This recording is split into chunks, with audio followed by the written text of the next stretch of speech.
ভাইয়া প্লিজ আমাকে চাইরা দাও ভাইয়া। না তোকে চারা যাবে না। আরে ভাই সাব তুমি কে? তোরা কি গেট আপ থেকে বুঝিস না আমরা কে? কে? আরে আমি যমরাজ, তোরা চিনতে পারিস না? ওহো, আমি তারে মারমু আর তুমি তারে আসমানে নিয়ে যাবা, তাই তো?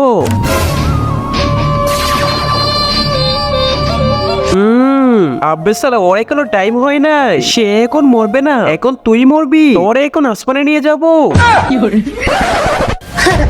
গান আমার হাতে, ট্রিগারে গুলি মারলে মারা যাবে, তাহলে আমি কিভাবে মরবো? গুলি মাইরা দেখাবো নাকি মারবো গুলি? কিন্তু তার আগে যে ভিডিওতে লাইক করে চ্যানেলটি সাবস্ক্রাইব করবে তার মা বাবা যেন অনেকদিন বেঁচে থাকে, যে কমেন্ট করবে আই লাভ ইউ মা বাবা তার যেন মনের আশা পূর্ণ হয়ে যায়, আমিন।